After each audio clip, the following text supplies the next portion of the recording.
Assalamualaikum warahmatullahi wabarakatuh dan selamat pagi. Perkenalkan, nama saya Mutiara Putri, saya dari kelas 10 MIPA 3. Di sini saya akan mempresentasikan tentang Coelenterata dan juga Nemathelminthes. Pertama saya akan menjelaskan tentang Coelenterata. Coelenterata berasal dari kata koilos yang artinya rongga tubuh dan enteron yang artinya usus. Coelenterata hidup di perairan laut dan salah satu contoh Coelenterata adalah ubur-ubur. Nah, sekarang kita akan masuk ke ciri-ciri Coelenterata. Hewan ini bersel banyak atau multiseluler dan bentuknya seperti tabung atau polip. Dan Coelenterata mempunyai rongga gastrovaskuler untuk pencernaan. Coelenterata mempunyai dua tipe. Yang pertama ada polip. Umumnya hidup soliter atau sendiri, tapi ada pula yang membentuk koloni. Kedua ada medusa. Fase medusa merupakan fase generatif atau seksual, di mana pada fase ini menghasilkan sel telur dan sel sperma. Medusa dapat melepaskan diri dari induk dan berenang bebas di perairan. Cara memperoleh makanan. Coelenterata hidup di perairan yang jernih, mengandung partikel-partikel organik, plankton atau hewan-hewan kecil. Jika terdapat hewan kecil, misalnya jentik, nyamuk menempel pada tentakel atau mengenai Ni12, maka sel tersebut mengeluarkan racun. Jentik akan lemas, lalu tentakel akan membawanya ke mulut. Sekarang kita masuk ke reproduksi Coelenterata. Ada dua cara perkembangan, yaitu aseksual vegetatif dan seksual generatif. Klasifikasi Coelenterata. Ada hydrozoa, berasal dari kata hydra, hewan yang bentuknya seperti ular.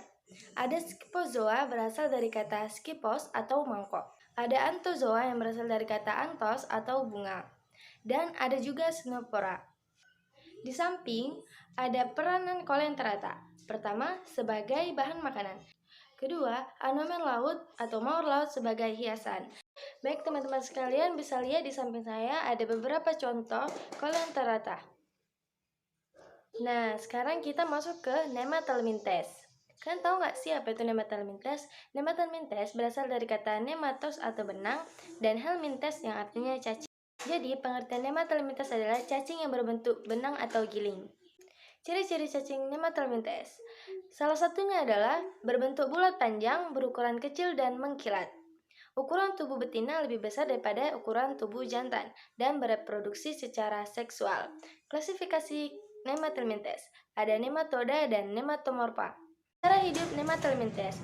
Ada yang hidup bebas dan ada pula yang parasit pada manusia, hewan, dan tumbuhan. Nemathelminthes yang hidup bebas terdapat di tanah becek dan di dasar perairan. Beberapa untuk menguraikan sampah-sampah organik, sedangkan yang parasit akan hidup di tubuh inangnya.